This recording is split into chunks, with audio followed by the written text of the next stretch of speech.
Hello, today is November 1st. It's Catalina here. I'm coming to you with incredible amounts of updates to the student loan programs that have been rolling out the last couple days, and I've been compiling them to put them in one single video. I'm not going to be looking straight into the camera because I am looking at some of the notes I took on my computer screen. There are tons of exciting updates for those who, especially for those who have to continue paying their loans after this 10 to 20,000 of forgiveness. I know the last video I talked about some of the legal challenges, but nonetheless, President Biden is continuing to make rules that will improve all of the student loan programs that are in existence, especially reform the public service loan forgiveness program. I'm going to go through some of those updates along with any other major news, including if you've made payments that you could get that could qualify for forgiveness. You should be receiving a check refund for those. Some other important news as well. So please stay tuned if you have student loan debt and this can affect you, because it's good to be informed, right? Without having to read through all the news yourself. So Biden has relaxed the rules on the student loan program. So while the forgiveness, the 10 to 20K, gets held up in court, he's still moving forward, making monumental steps to reform the programs that are currently in existence, including there is a bar defense program where essentially those defrauded by schools, they relaxed the rules on how to prove that you've been harmed, which is really good. And now the department is pursuing group discharge, which is like a large number of students complain, and they will allow groups of people to get loan discharge based on their complaints, and making the stringency to prove you've been harmed lower for borrower themselves, which is really, really, really good. It's a reversal of the Trump era ruling around making it the burden of the borrower to prove they've been harmed. They're reversing that to make it less hard for borrowers and become a more borrower-friendly program. So that's really, really good. And it's to protect people from going to schools with bad outcomes, shady schools, or getting useless college degrees. And so that's super exciting. That's one of the first news. The second news is the overhaul of the public service loan forgiveness program. They've erased the 15-day rule, which is if you made a payment that is greater than 15 days late, they wouldn't count it. They've gotten rid of that rule. So if you make a payment, it counts. And what else? They also have, if you made late payments or made multiple installments, for example. So for example, if a borrower is to make a year of payments in advance in one lump sum, they are going to count those payments, because before, if you made 12 payments in one, like your employer gave you that money, then they wouldn't count those 11 extra payments, which is ridiculous because you're still making them. So why wouldn't they count it, right? So they're getting rid of that rule. And for example, those who have student loan pauses because they have cancer treatment, they serve in the military, or they serve in the Peace Corps. So because their payments have been paused before, they wouldn't count. Now the public service loan forgiveness program will count those payments, and making it more flexible to get more payments counted, which is really, really good, because if you serve in the Peace Corps or the military, why should your payments not count? Just because your loan servicer or the military didn't inform you to go into an income-driven plan in lieu of going into forbearance. I served in the Peace Corps. They told us all to put our student loans on pause. Well, guess what? They didn't tell us that if you put it in pause, those payments wouldn't count, which was a huge error, because Peace Corps volunteers can go onto an income-driven repayment program, and since we make a stipend, which is like $300, that we would not ever have to make a payment during our service anyways, and we could have gotten those 27 months counted towards forgiveness. But because the Peace Corps told us to put our loans in forbearance, we don't get them counted because the Peace Corps officials do not understand the student loan program. Same with the military. Similar things happen, and I'm glad to see that they've included even cancer treatment, for example.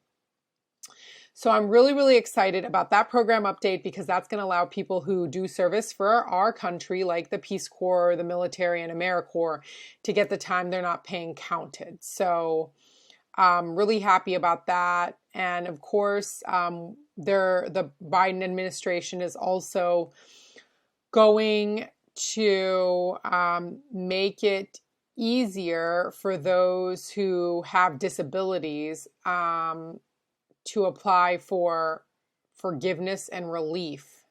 So, for example, they put here, many have been granted relief after their debt has been reinstated because they failed to submit paperwork during their 3-year monitoring period. The new rule will eliminate the monitoring period and make more types of disabilities eligible for cancellation. So it doesn't, so for example, we'll have to read more into this rulemaking, but for example, the disability discharge right now is you have to be permanently disabled, literally meaning you can't be employed anymore. And that's the only condition, or some like life-threatening, and there's this 3-year monitoring time. They're going to get rid of that, and they're going to include, I'm assuming, less severe, not just permanent disability, like you can never work again, right? So that's good to know. Loosening the rules around existing debt forgiveness programs has been a priority for the Biden administration, and they've already granted $38 billion in debt cancellation for the defrauded students and public servants already. So I just wanted to highlight that. Those are all really good permanent changes because our student loan program was broken. People, especially like teachers and social workers who would apply and they would get rejected. We had something like a 99% rejection rate. Then they improved it to like 95, then 91. It's time we make some permanent reforms because 10 to 20K of flat forgiveness is not necessarily going to fix the programs that are already in existence that are already broken. So I'm really, really glad to hear that the things that were broken and causing a lot of borrower confusion is now being fixed. And so now I know servicers are also required to track people's qualified and eligible payments.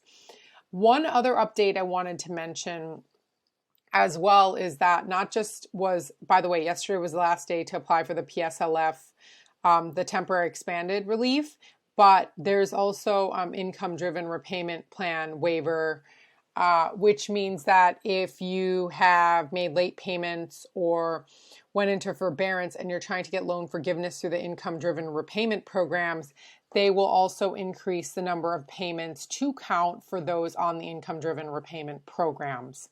So I just wanted to throw that out there as well because I think that's really, really important because not every single person's a public servant, but those that are private and working in the private sector will still benefit from the expanded relief, not just to public servants, but now we have the IDR waiver as it's known colloquially as well. So if you are curious if you have as many payments counted as possible, what I would do is send in a letter to your loan servicer asking for a payment count update.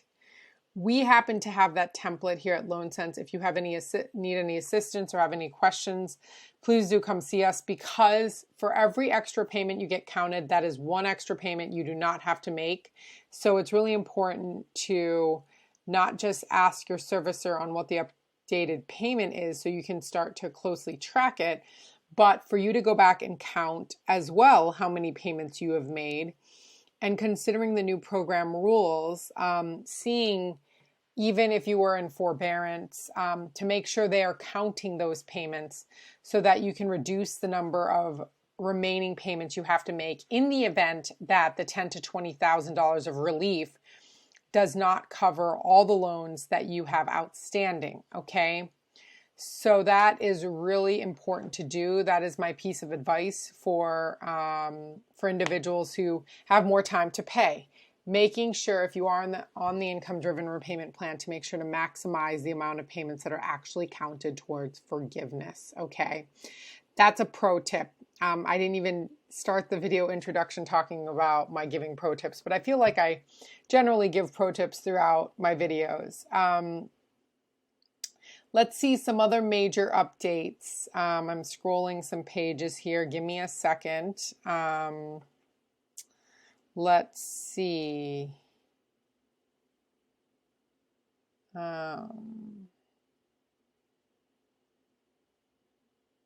Okay, so I love Adam Minsky on Forbes, and they just limit the number of articles I can read from him, so it's hard to always follow him. But just hang tight. I know those that are waiting for the 10 to 20, I'm in the boat with you. I wanted to lastly mention that let's say you qualify for $20,000 of relief and you've accelerated your payments and you've made $5,000 that could have counted towards forgiveness where you didn't have to pay it. Well, the good news is you are going to get a check back from the U.S. Treasury. So I know some people who made payments during the pause that should be forgiven. You can get that refunded regardless of whether it's going to be forgiven by calling your loan servicer and telling them you would like a refund. So far in the news, the administration has said that refunds will be automatic. Anytime the government says something's going to be automatic, I get a little skeptical because there isn't always 100% accountability for if they don't send that, right? Who's being punished? It's really up to you.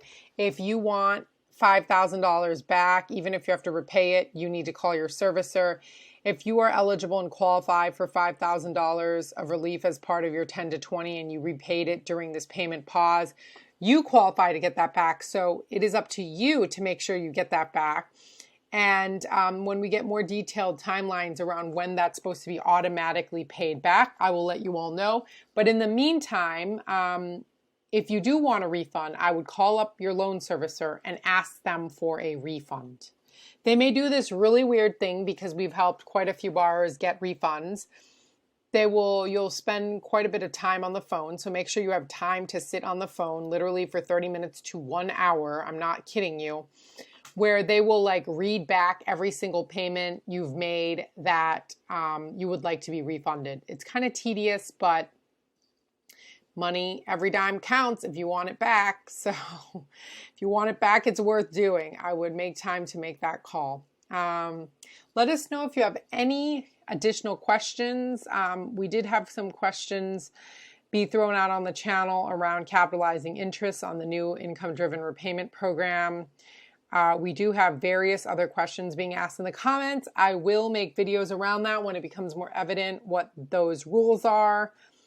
And we will be producing content as we do on this channel weekly. If you know any other student loan borrowers who would benefit from this program, please share, like, and subscribe to this channel.